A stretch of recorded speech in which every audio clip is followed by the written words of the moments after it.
Hoi, hoi, hoi, hoi. Great to have your company on a Saturday afternoon, heading towards the kick-off, 3 o'clock. The Broncos taking on the Bulldogs. What are you laughing at, Ryan Girdler? How did you start the show, Tony? Well, I I tried to do an ahoy, ahoy. But the arc got stuck. You know how sometimes that happens? Yeah, So it was just ahoy, ahoy, ahoy, ahoy. It was as rough as the opening ceremony. In Paris, which we might get to a little later. Very excited. We've got a terrific group. What a gang to go through the 3 hours with you.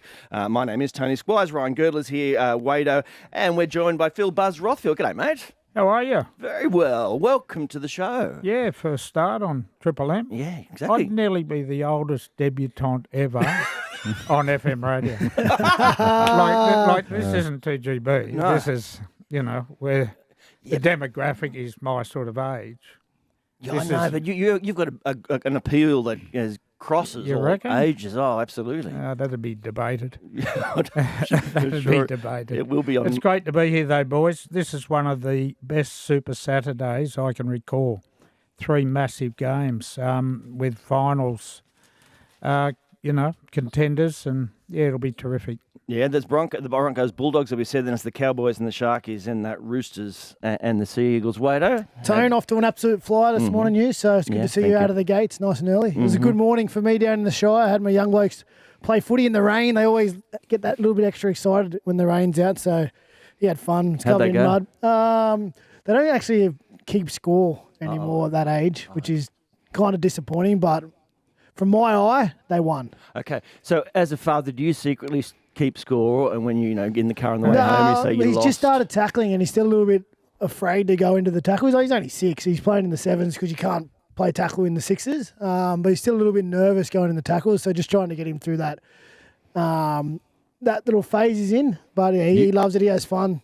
You're working on his technique, Wado? Well, you might need some better technique than I had. I got myself into trouble a couple of times with my tackle technique. Leading with your teeth isn't a good idea at times.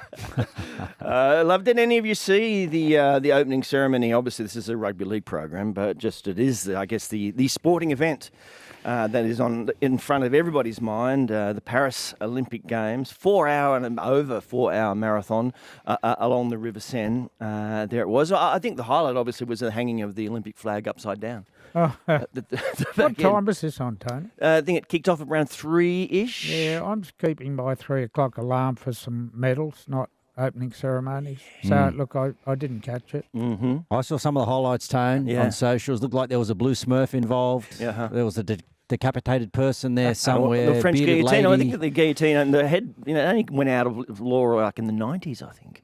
Okay. Yeah, looked very interesting for for probably the most famous sporting event we have on the calendar. But anyway. Well, my wife has has a friend coming over today because a nod to their French heritage. She's French Canadian. Other French Canadians coming over. They're going to watch the replay at 1 p.m. So when they said that's what they had planned for their day, I was like, couldn't get out the door to work quick enough. I love it. The upside down flag, of course, is the signal of a ship in distress. So let's not hope that is what it's all about with the Summer Games of the Olympia. This is the Saturday Scrum. As Buzz said, we've got a huge day of rugby league. Plenty to get to in the 3 hours we get to share with you. We do it all for King G Workwear. Well, I'm rocking the footy for you on a Saturday arvo in the NRLW. The Sharkies 14-0. Over North Queensland in the second half. Of course, on Thursday, the season kicked off. The Knights 12, beating the Roosters 10 in a terrific game of footy. We'll get to there very shortly right now. What the hell? The West Tigers, we hear that John Bateman has been released. He'll head to the English Super League for Warrington. But it's just he's allowed to go over there, play some games, and allegedly he'll be back. It just seems such a weird idea from the get-go. Where is it at, Buzz? Where's it at? He's about to jump on the plane and go play the rest of the year in the UK. And look, I don't like it one bit. I blew up a couple of years ago when David Nofaluma, the wing 3/4, was let go to Melbourne back end of the season. Poor old Noddy was coaching, Brett Kamali, trying to win football games, and they let their strike winger go to Melbourne. Yep. Now, this comp is nowhere near over. They're trying to avoid their third wooden spoon. John Bateman's a 700, 800K forward. And for the life of me, if he's not in form, I think the place for him is to go to New South Wales Cup. It doesn't matter what your name is. You've got to go and recapture your form and You're part of that 30-man squad. They're only 2 points behind Parramatta on the ladder. They should be doing every single thing possible to avoid a third spoon. Yeah. Well, it looks like, in fact, last round will be Parramatta taking on the Tigers for avoiding the wooden spoon. Girds, what have you made of it? Yeah, well, I don't understand it, to be honest. His form hasn't been good, and maybe he needed to go back to New South Wales Cup, as Buzz said. But, I mean, the interesting part for me was listening to Benji in the press conference after the game. He spoke about not knowing too much about why it happened and how it happened and where it sits. So well, in fact, why don't we let's listen to Benji and what he had to say. I don't really know what happened. I was focusing on the game, but yeah, whatever was put out, that's probably it. But I just got told, so all good. It's not my job. All good? Didn't sound all good. Sounds like a little bit of a disconnect there with management and coaching staff and all those sorts of things. And obviously there's a lot of pressure on that organisation at the moment. They had another pretty poor performance against the Warriors last night. And, it just continues. It's just a real shame. I went into the season really hoping that the Tigers would find something under Benji. You know, we saw the immersion of some young talent there coming through last year, but it just hasn't eventuated at all. They've been really disappointing. It's a strange one for me too. Like, I don't know, what is the benefit for the West Tigers of letting John go? Do they get salary cap relief for it? A little bit. The loan club, they pick it up. Is there a chance for him to maybe stay over there with English clubs, come back to the NRL with another club? It was spoken about, they're trying to move him on and free up some cap space.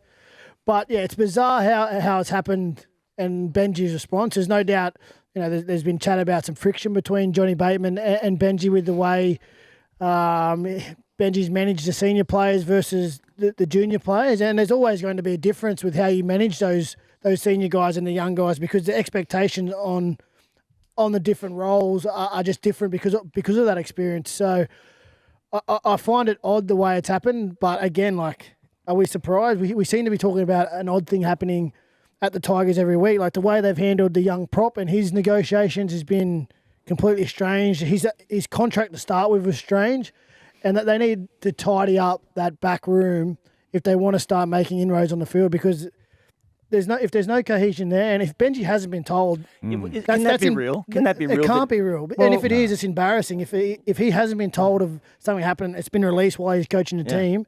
That is just so poor. But then the way it's happened too, like Benji's sort of on a hiding to nothing there in the press conference trying to answer that question when they released the statement mid-game. It's just, again, another failing. But this is why they brought Shane Richardson in at the beginning of the year or late last year to stop, things like this happening. And I guess we all agree John Bateman is nothing like the edge forward we saw at the Canberra Raiders. I think it was Dally M second row of the year, they're one of the years. And I think we got to even go back 2 years and do our due diligence, which the West Tigers didn't do when Tim Sheens brought him back to the NRL.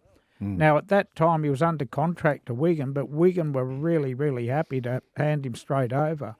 And what it would indicate to you was he was even struggling in the UK Super League. And look, John Bateman's been a great player over a long period of time, but what he's produced the last couple of years at the West Tigers is nothing like the Raiders. Yeah, but when you come... sorry, you go. You go, Wader. Yeah, I was just going to say, just quickly, his role would have been different. They would have brought him over here probably not expecting the same player that left Canberra. They would have brought him over here for some stability, just to shore up an edge.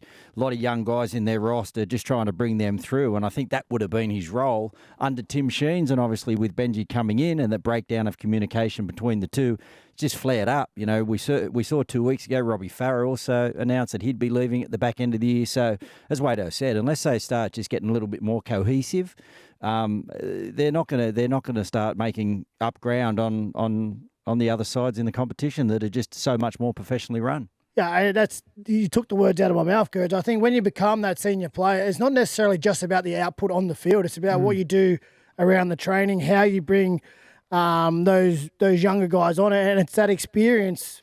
And they would have bought him for that, but again, Tim Sheens was managing that situation, and to get the best out of your squad and to get the best out of your senior guys, the coach should be able to lean on them and almost have his message go through them to the younger guys. That brings the team together. That's how it should work in the leadership structure. So for them to be button heads and not seeing eye to eye, I haven't had much to do with Johnny Bateman personally, but I'm guessing he's pretty outspoken when he has an idea or when he doesn't agree with something. And Benji, well, we know what Benji's like as well. He's going to be outspoken too. So there comes a time probably in that relationship where it might be best for the parties to move on in the best interest for the club. But the way it's happened, again, it's just bizarre. But does it seem real, the idea that he'll come back? Look, I don't think so. And I was going to talk about edge forwards and Wade, what you're a year or so retired. You look at the size, you look at the explosiveness of edge forwards now, and even Boring, what's his name, the former West Tigers player, Billy Kickow, Ola Kawadu, Fafita, Jeremiah. They're such big, explosive men. Yep. And John Bateman isn't a big, explosive man. He's a really, really tough player, more like a lock forward, wouldn't he? Now he's been playing a bit of middle. I think he bounced in the middle for a bit, and again, like he could plug a number of holes. And if you did have those power strike forwards in your roster, you might put him in the middle. Again, it's just you need him like those older guys. Again, once you start your output on the field starts going backwards, you got to be the glue around the club. You got to be putting out the little fires. It's a long year. They've obviously been under a lot of pressure for a long time now. And with the rookies and the young kids, there's going to be ups and downs just in their consistency because they're still getting used to the week in, week out grind of the game. Like there's no days off in the NRL. There's no time you walk into you're prepping for the weekend and you go, we can just take the foot off the accelerator here because every team's good and every contest, even the ones that you see blow out by 30, 40 points, there's still a physical toll you've got to be prepared to pay. So that's what the senior guys are there for. But again, the coach and those players need to be on the same page so the same message is getting filtered down. And at the moment, it didn't seem like it was. Like John and Benji didn't seem like they were on the same page. And like you could probably see the split coming, but I think the Tigers, and they could have handled it better as a club to get more out of it because I don't see them getting much out of this right now. Yeah, you've also got an old guy there that's been around a lot of different clubs and a lot of different mentors and coming up, with a new coach coming in, probably got an opinion on how Benji's transitioning into that role. As you said, Wado, probably going to speak his mind, and he has got a wealth of experience and been in so many different systems that if Benji's not open to the feedback from a senior player and you're a senior player that feels like you can contribute to the club, to moving it on into a better place, well, then that's a relationship that then if there's issues around that, well, it's best if you do part company because you don't want a player in there that feels like, he can't contribute in a way where he feels like it's for the betterment of the club, and you can't have a coach in there that's not open to listening to players who feel like they can make those sort of comments to help you head in the right direction. So, yeah, it might be best for all parties. Yeah. And it's not just a one-off, guys. Dave Clemmer, he's out of the side now. As experienced as Bateman, played for Australia, played for New South Wales. I don't know if there's a communication problem there. I read something during the week that even with Appy Coruscant, probably their most, senior player now, captain. And one of the reasons Robbie Farah's going is, they've clashed two hookers. And so it gets hard. It gets hard losing. They've won 4 games all year, right? And just because you're not winning, it doesn't mean you're not working as hard as the teams that are winning. Sometimes you're working even harder because you're searching for answers. And again, there's a lot of things that are going wrong there at the moment. It's probably a little bit of the coaching, it's a little bit of the playing, it's a little bit of the backroom stuff, and you need to show up week in, week out, every time, all the time. There's no let off. And again, those small things on the back of 3-4 losses, they start to grow and become bigger things because it's just that the pressure constantly builds. Like, every club probably goes through their same issues, but you lose 2 or you lose 3 in a row, then all of a sudden you win 3 in a row, things get better. At the Tigers, they've won 4 games all year, so it's just a constant pile on of pressure, and this is where, Benji's going to be tested. He's still a rookie coach. He hasn't had the experience of other guys who have come in the game. Like, look at Cam Serraldo. He would have been under the same amount of pressure himself last year as a rookie coach, but because of his grounding, he knew his vision. He knew where he wanted to go. They went after the players that they wanted. They recruited the players that they wanted, the people that they wanted, and they've been managed to turn it around. So Benji's got to have his vision. He's got to know where he's going and be confident in it and keep going there and either succeed or, he'll be the next one out the door eventually. Sword, yeah, totally. That's it, yeah. Could someone explain to me why this press release came out during their game? It's just such a bizarre idea that we've released in the comments from Shane Richardson in there that it happened. I mean, it happened with, I think, the renewal of Steve Price's contract at St George Illawarra as coach. That was during the Anzac Day game. Weird again. What's the point? What's the point of a press release at all? It was announced in the newspaper 48 hours earlier. I think Michael Carianis broke the story in the Telegraph. So if a press release should have come out on Thursday, it's outrageous. It didn't tell us anything that we didn't know. Crazy. Odd. Very odd. All odd.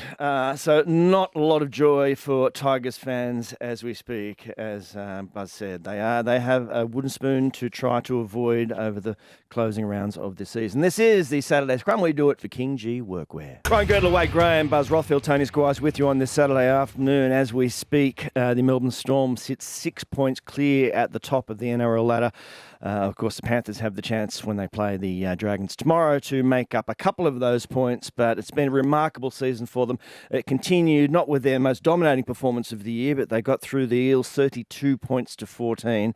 Bizarrely, they led at halftime without having had a tackle in the Eels 20 metres. It was phenomenal. They're the masters of it, the Storm. They just stay in the fight. Obviously, Craig Bellamy coach team, they always defend well, despite I know Parramatta found some early points against them, but they also had a lot of goal line resilience and kept Parramatta out for a lot of that first half, and it frustrates you as a team because you need to be perfect against Melbourne, you need to play well. So when all of a sudden things don't go your way, and then Melbourne, they counter-attack, they score long-range tries, it really dents your confidence, and that scoreboard pressure builds on you. The internal pressure from playing a team like the Storm builds on you, and we see it so many times, time and time again. Even the try just before half time where it was just simple drop play. Sean Lane drops it into Harry Grant, who just strolls over 30. You go, you can't help but look at each other and go, oh, here we go against the Storm. And the one thing you need to appreciate that, I don't know if it's noticeable because it just looks like Melbourne go through their work. It's about the level of detail in their play. Like, it's just exceptional, and it's something that not every team has, and it makes such a difference. Like the try where Jerome Hughes played short, he shows inside to Pappenhausen, who's set inside, so all eyes are on Pappenhausen. Then Pappenhausen sweeps out behind Katoa, so all eyes are on Pappenhausen. Then he plays short to Katoa. Like, the detail in that play is just, it makes such a difference. And again, Craig Bellamy, just time and time again, some of the players, they haven't had Munster for a lot of the year. Jerome Hughes is probably arguably, he's going to win Dally M if he keeps on this trajectory. And just Wishart playing, Anderson in the centres, Warbrick on the wing. Mate, you got to take your hat off to Bellamy. He's a master. Yeah, we'll speak to Tyrone Wishart a little later in the show. Yeah, you're just mentioning Craig Bellamy. I don't know of a coach in any Australian sport, I'm talking rugby, I'm talking soccer, I'm talking cricket, AFL, who has had the sustained success of this man for more than 2 decades. Yep. And I know Wayne Bennett's won the 6 or 7 comps, and Bellyache's won a couple. But in my eyes, he's the greatest coach in Australian sport. And to have this side up so regular, and you look at their centres, Howarth and Meaney. Look at the Roosters, Manu and Swalihi. It's on paper, it doesn't look to be the best roster in the comp, but they're 6 points ahead. And as you said, they've been without Munster. Last week, they knocked off the Roosters. No Sofa Solomona, no Christian Welch. Pappenhausen has been in and out as well throughout the year. Unbelievable what Bellamy does each and every year. Buzz, that's a huge call you've made, but now I'm racking my brain to try to work out. I was thinking Clarkson with the Hawthorn side. He won 3 or 4 premierships, 3 or 4 Dimmer times. won 3 with Richmond as well, but no one has done this for more than 2 decades every single year. Do you agree, Gert? Well, just going through some of those names, Buzz, I mean, look at Blore and Katoa. Look at those guys, to identify talent. So I think, Bellyache's obviously got to take a lot of the credit, but so does that recruitment team, so does that whole front office, because the way they get that work done, bringing those 2 back rowers in. Now, their starting back rowers, it's taken them 12 months to sort of find their feet at the Storm, as it usually does, with their fitness and with what's actually what's expected from them on a weekly basis, and I think that's what he brings in. Then you spoke about Howarth and Meaney and Warbrick and those guys who also, they need to bide their time, and I think that's what Bellyache just has a real knack for, bringing people in when they're ready. He'll hold them back. What about what he did with Jerome Hughes? He used to play fullback. Well, just same as Cooper Cronk. Cooper Cronk started off the bench. Yeah, so it's quite incredible. That's another way of managing a salary cap as well. When you look at it on paper, and the Eels had a fair few out last night, but still put a pretty good side on. But the Melbourne Storm just building nicely. Munster comes back in. Some of those combinations, they're so happy just to win the game at the back end of the contest. Like, they do all the work early, and then you could just see those combinations just starting to fire off when the Eels ran into a little bit of fatigue late. They are a dangerous footy side. Yeah, well, what about their bench last night, Gerds? They have obviously bring Munster back from injury. So we're going to bring him off the bench. So we trust our starters. We're going to bring him off the bench so we limit his minutes. Still confident enough to leave Su'Afalaga on the bench. Yep. Who, if we're going to keep, if they're going to keep him on as a 14 heading into the back end of the year, like come the heading in the half time or the back end of the game, if he gets a 10, 15 minute stint, he's a real problem there for middle defenders. Well, that's going to be an issue, isn't it? Because you've got to have Wishart somewhere.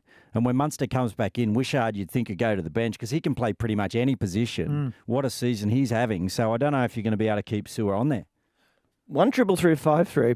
If you've got a coach in any code in Australia in history that has done a better job than Craig Bellamy, I'd just like to hear what that is. Let's flip to the other side of the footy field to the Eels, and we know it's been a long, hard season for them. Trent Barrett asked us to have perspective about that performance and about where they are with their numbers out, the fact that they were playing a Storm team who currently sit 6 points clear at the top of the table.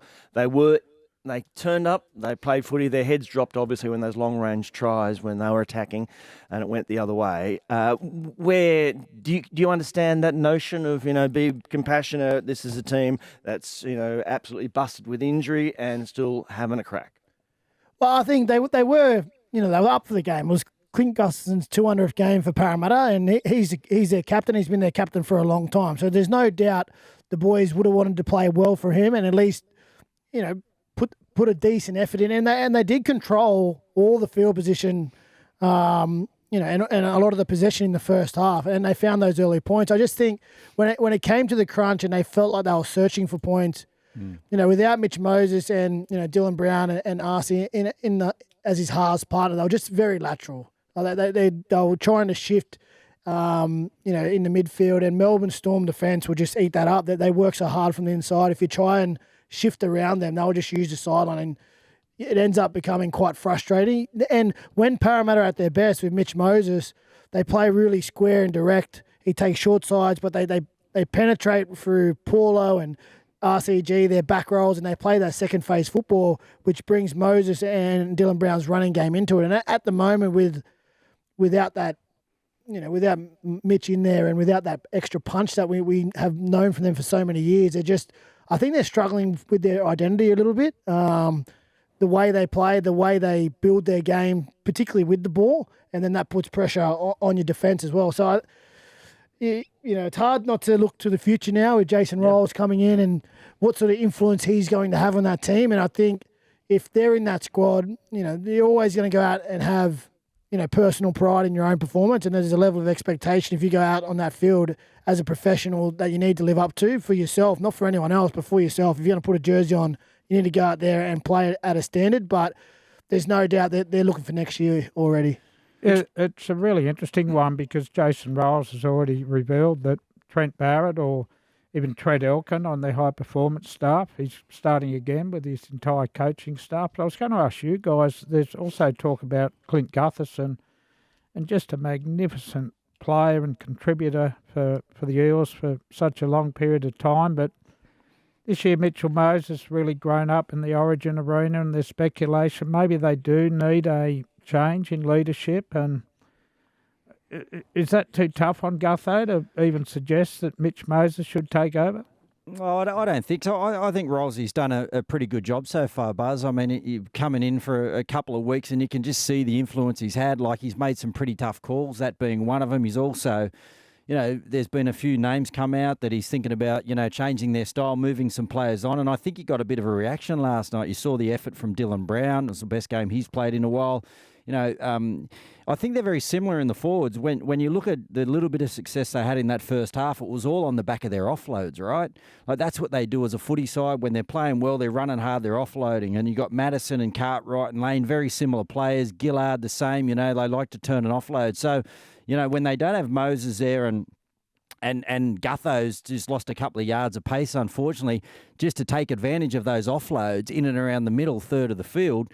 Well, the Melbourne Storm just eat up the lateral movement. So, I reckon, Mitch is at that stage of his career now where he's just so settled. He knows what sort of player he is. His game's going up, whereas I feel with Gutho, he's a great senior. He's a great leader. But, his days at number one mightn't be there anymore because they probably do need just a little bit more punch. It's probably the most important position on the field. And, there's some cracking fullbacks out there and they're probably going to need to look at that transition for him. I think, no doubt every job's on the line, really, when the new coach is coming in. And I doubt we'll know who the Parramatta captain's going to be until late next year. Early next year. Say back end of January, back into February, late in the preseason. Just as we're getting into the footy, like if I'm Jason Riles, I want to get into that dressing room, see how the team works, see how they operate, obviously influence my new style, my philosophy. But throughout the preseason, you start to notice who the leaders are in the group naturally. Like normally in a footy club, there's one or two guys, maybe three, who when they speak, everyone stops and listens. And, there's always great input from everyone. But that sort of hierarchy sort of takes care of itself, particularly in the back of a hard preseason, which I no doubt they'll have. Jason Riles coming in again. We want to just give the place a shot of energy. And you said they're going to revamp the performance staff, so they'll want to come in and make a good impression and, dot all their I's and cross all their T's. So I think that decision will take care of itself for Jason Riles if he's patient with it. And, I wouldn't be surprised if a Mitchell Moses does come out in front. But again, if you're going to make a call like that, and all the players respect Gutho, you got to bring Gutho along on that journey. You got to have your cards on your table, be willing to work with him and say, listen, just because if you are going to make that decision, just because you don't have the C next to your name doesn't mean you can't lead this team or you won't be a leader in this team. But he's definitely got to bring him on that journey if he's going to make a big change like that. Yeah, look, I don't think there's any excuse with Parramatta having a year like this. They're one win ahead of the West Tigers, and when you have an ordinary year, you can nearly understand it. The West Tigers, their organisation, they're set up, the Gold Coast Titans and a few of the weaker clubs. But this is a Western Sydney power force. This has a massive junior rugby league. And I go back to what I've been banging on all year about it. I worry about the footy nous in their management and the footy nous on the board. There's a lot of commercial, banking, marketing experience in all these roles, but they lack genuine footy nous, and it took forever to decide on Jason Riles, the captain. They sacked Brad Arthur mid-year, not long after extending him, and he'd made a grand final, all this sort of thing. I really worry the size of the job that Jason Riles is taking on. He doesn't have a Frank Panisi as a head of football. He doesn't, these are really key positions for football clubs. Is he going to have any autonomy over those decisions, Buzz, when he comes in? Who's the footy manager at the Eels? Is it Mark? Mark O'Neill, yeah. Mark O'Neill, yeah, okay. And look, I think their recruitment has been really, really poor. And you compare their recruitment to a club like Canterbury that was on its knees for a number of years and hasn't played finals football. And then my mate Gus went in there and turned it around. And, I think, but the appeal is there because of all those things you listed. Like if you come in there as a coach, and particularly, I love the way their thought was, like a young head coach between Jason Riles and Josh Hannay. They were the finalists, but I love their thought of getting a young guy in there who can build all those areas. Because you're right, the Leeds club is fine, the junior nursery is massive. So if you can get that right, and you're a coach who can finally get over that mountain and get another premiership since the 80s, like. You're going to go straight up on the wall forever. So the appeal is there as a young coach to go in there and back yourself and get the job done. But you are right that he might need some help in there in key positions because it is a club thing to get to the top and be successful. We just spoke about Craig Bellamy, and he's got Frank Panisi. Craig Bellamy's got Paul Bunn running recruitment, the best in the business. Yeah, their recruitment's exceptional. But those It's a things big aren't going to job. be solved. It's a big job. Before he arrives, are they? I don't think they are, No. but I'm hoping he can put the right support staff around him. And look, He's promised he's not going to take any of the Melbourne stuff with him. But Jace has been around too. Like, he's had a good apprenticeship. Yeah. He was at the Roosters. They're smart operators. He knows what it looks like and feels like to be at a club who make those smart decisions and what those guys, how they operate. He knows what that looks like. And, again, down in Melbourne, you talk about Frank Panisi. He's been with Frank Panisi for years and years down there as a player and as an assistant coach. So he knows what it looks like. Yeah. Let's hope he's learned how to talk about to the media from Eddie Jones. That would be really good. Hey, Tony, I've never been on a show like this where everyone's sitting here agreeing. Yeah, I know. I appear on NRL 360 on Monday nights, and it's just combat, go to woe, and I'm in fights with people for 25 minutes. Yeah, I know. But this is rather pleasant. Yeah, I know. Well, no, I know we got a while to go. Yeah, but well, exactly. You've spoken. It could be the early crow from you. Yeah. We haven't got to the quiz yet. Wait till that comes. Yeah, that's where the fights really kick in. This is the Saturday Scrum, doing it for King G Workwear. So much to get through in the couple of hours we have to share before kick off the Broncos, the Bulldogs, Suncorp Stadium. That's 3 o'clock. We're going to chat with Tyron Wishart, who has been in stellar form for the Storm. Mitch Barnett will also join us from the Warriors. We're going to right now able to chat about that game. But Gus and Woodsy will also have a chat with them. Apparently there's some kind of bet about tattoos being attached to each of them if a team doesn't win. We'll get to the bottom, literally, of that a little bit later on. Right now, though, it is the Warriors 28, the Tigers 16. We talked a bit about the problems of the Tigers. What about the Warriors after what was the joy of last year, the love for that team? They've had a bit of a rocky time. Are you giving them still a shot, Wado? I think they need to win all the way home. And just having a look at, that draw, they're fighting Dolphins, Manly, Bulldogs and Sharks all really for those those positions in the 8. So Dragons.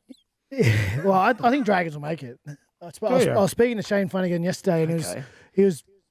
We've had a quick change of topic. Yeah, I like sorry. this. No, I think I will. I know his messaging. I know how he motivates players, and he's really simple. He gets Hunt back, Lomax back, and I don't know. This is where he does his sort of best work. He keeps it simple, and it's an easy equation. And right now they're in. So if they win more than they lose on the way home, they kick ahead. And I just think some of the teams, like the Warriors, like the Broncos, they may have just left a little bit too much of a gap. And again, all these teams play each other and take points away from each other. So the Dragons, they need to get a couple more, probably 3 more, and they're there. So I reckon they'll need more than that, Wade. I reckon you need 32 points. It's that congested. So I think they're going to have to win. What are they on now, 24? Yeah, and they've got a terrible for and against as well. Yeah, I think they're going to have to win 4 or 5 or 5 yeah, or well, 6. the for and against is probably where I haven't had a look at, and then they are the worst out of that group, the Dolphins and the Cowboys. So that could come back to haunt them. But yeah, again, I'm more backing the man that I know than the team. I don't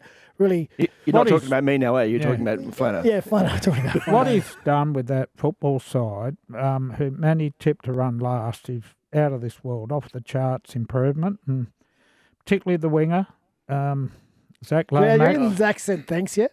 No, mate. Flano has turned him into the most elite, best winger, state of origin player. Will play for the Kangaroos this year. I don't think he has thanked him. Well, it just goes to show, like, sometimes a change is good. There's nothing to say that Zac can't still be an elite centre or an elite fullback. He's that sort of player.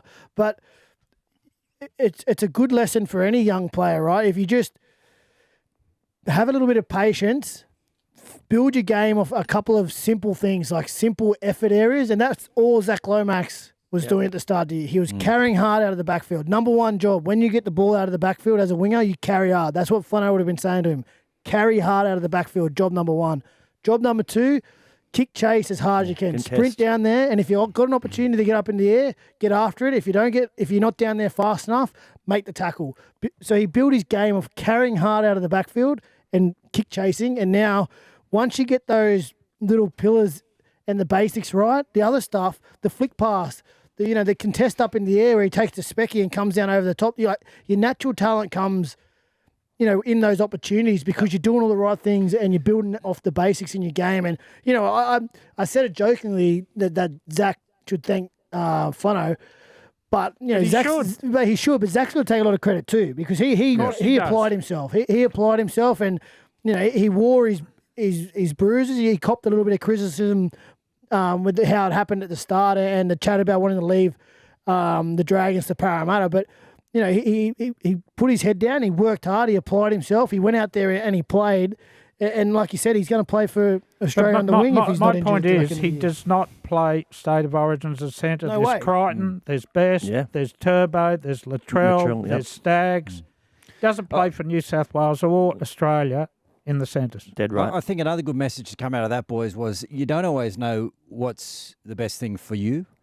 And sometimes there's people around you that know that's actually, you know, and for young guys that are disgruntled by a decision or whatever it may be, it might end up being that it's in your best interest in the longer term. So just, you know, sometimes think about it that way as well, as opposed to always thinking that you know what's right. Back to the Warriors though, Tone. I just should point out that... You know, we spoke about sort of the Warriors and how they went away from doing all the hard parts of the game well, which is what they built their season on last year. And I think... talking about their running, look, they beat the Tigers yesterday. The Tigers didn't put up a lot of resistance, to be fair.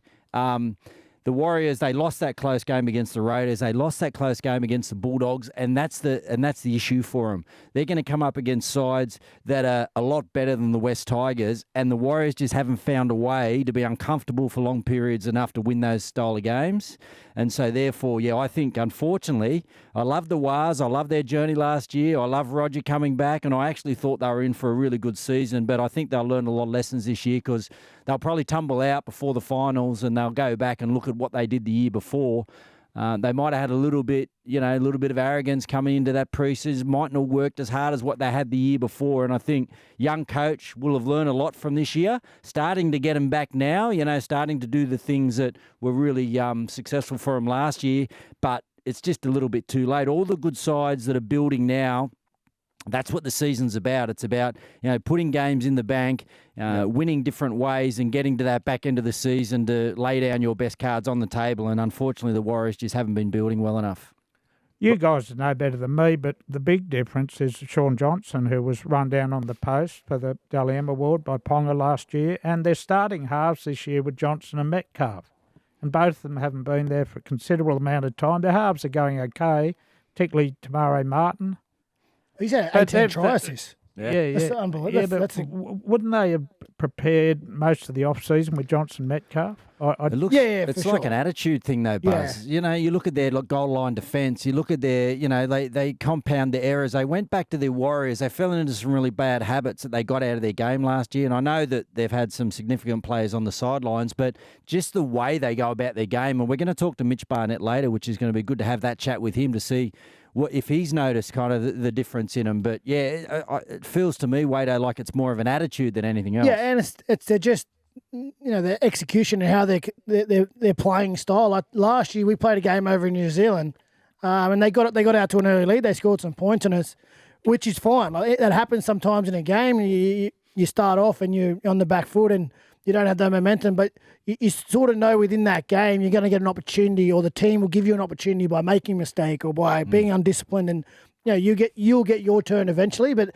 that day over there, they just never let us back in. I think Shawnee kicked us into the corner, kicked us to death all game, and you know we did have times where we had energy and we were fighting back into the game, but they were just relentless in how they gave us the ball back. And there was a game similar this year, I think, against South, where they played their perfect game, and their style was just they never gave you an opportunity to get back into the game. They had control of the momentum, they had control of possession, and they just gave you the ball in the corner, and won that way. Now played the long game. They haven't been playing like that, particularly most of the year. And yes, changing the halves can form that inconsistency with communication and delivering that game plan, but they've been beating themselves a lot of the time, and when you're doing that in the NRL, teams will make you pay. And in those close games, the ones Girds has talked about, just at certain times they've let themselves down, and they wouldn't be happy with how they've executed, and then that's where they got themselves into trouble. They got away with it, though. 28-16 winners over the Tigers, the New Zealand Warriors. This is the Saturday Scrum, thanks to King G Workwear. Today's Scrum. And Buzz, I think, has some breaking news, which is, of course, what he does. What's going on? Mate, I can't believe this. And I've been accused of doing backflips. So I was caught out in a seniors moment on 360. I went for Tedesco as fullback, and then I week later went for Dylan. yeah. Anyway, we're just here during the ad break and a bit of music. Yeah. And Wade's decided to have a look at the St George Illawarra draw after declaring Flano was going to steer them into... Yeah, He's decided they can't make it now. Sorry. In 30 seconds. The red pens came out. I didn't know their run was coming. It includes Penrith, Sharks, Melbourne. Yeah. Could have some issues. He's good. I'm still backing the man to do good, but I don't know if he's that good. But hey, I've also got some breaking news too. Yeah, I'm not the only one. I'm not the only one who's got got anything wrong today. Buzz has come in and declared himself the oldest debutant on the FM airs, which is false actually. Kerry O'Keefe knocked him off. Kerry O'Keefe. The producer just came in. He's beat me by a year. He debuted at 67. Well, you're in good company. Well, what we will test, mate, we'll test your Joe Biden facilities in the quiz next. Triple M rocking the footy. All right, it is time for a bit of this action. Welcome to Tony's Spotting Quiz. Oh, Buzz, you're in for such a treat. You're in for such a treat. Thanks for the warning. Yeah, no, this is one of the great segments. This, as I've said before, has been voted the best radio segment in the Southern Hemisphere. Glittering Ceremony in Morpeth. Wow. Yeah, you might be able to get a Guernsey this year. we go up to the awards night. All right, it's simple. I've got a few sports questions to ask you. You have if it's Olympic driven, Tony, I'm screwed. Really? Well, I know nothing about the Olympics. No, but if it was golf driven, you'd be screwed. Cricket driven, gone. No good. No, it's just it's a fair point, Tony. Yeah, rugby league or retreats. Yeah. All right, so you have to use your names as your buzzers. If you wouldn't mind testing those for me. Buzz. Well, how ironic, your name Buzz is your buzzer. I'm going to go a little bit off kilter. I normally, do the a star player. of last night. Yeah, star of last night. But after this morning's discussion, I'm going to actually, in tribute, go Bellyache. Craig Bellamy. Love it. Okay. Buzz, Bellyache, and... Let's go with, have you had any other pets that have died recently, Tony? No. I'm going to stay with Skipper then. Stick with my last dead dog. Thank you very much, Skipper. That's the kind of people I have to deal with. Thinking about you, Skipper. Are we ready? Hope you're well, listen to this and wait for the question. Quite simply, have become the Brisbane Broncos. Their heads were so far up their bums, they believed in their own hype. All right. What? Parramatta? Who is Triple M's Greg Martin talking about? Parramatta? No. Broncos? No. Neither of you buzz, so there's point off each. All right. Bellamy. I'm going to say... You got no idea? Cowboys. Have a listen to this. Quite simply, the Matildas have become the Brisbane Broncos. Their heads were so far up their bums, they believed in their own hype. 3-0, they lost to Germany, the Matildas. They've got Zambia next. Can they come back? so good. No, exactly. All right, about 4 o'clock overnight, Ariane Titmus has a chance to defend her 400-metre freestyle Olympic gold medal. Who's the only Australian woman to have defended an individual Olympic title? Yes, Bellamy. I'm going to go Dawn Fraser. Well done. Did you know before you buzzed in, or you just thought you buzzed in? Skipper. No, it is Dawn Fraser is correct. Spell the river on which the Olympic athletes travelled for the opening ceremony. Oh, come on. Don't be afraid here. Spell the name of the river. I'll get the river Seine or Seine. Bellamy. Go. Seine. Well done, see? Wow. Fortune favours the brave. This guy's on fire. What year am I? Cronulla and Manly draw the grand final and have to replay the game on the following. Bellamy. Yes, 78. it is 1978. Well done. It's, Tommy Bishop tells a good story about that grand final. No, that was 1973. Oh, was that 73? Was it 73? Oh, okay. Lose a point for that one. Wrong story, wrong time frame. It brought -1. It brought a smile to my face because sorry about the year mix up, but he tells a story. He goes, we were probably the better team and we probably had the better chances to win the game, but then he looks up and he shakes his head and goes, but they had this kid Gord Fulton and he was just too good. Yeah, absolutely. That was an amazing year, that 78, though, because Manly had to play a replay after drawing their semi-final against the Eels midweek. The grand final was on the Saturday and the replay was a Tuesday afternoon. That's right, because the Kangaroos. The Kangaroos went away on the Thursday. So talk about player welfare now and origins and all that. Unbelievable. Whose name, no using pens, whose name am I spelling backwards? O-L-A-T-I-L.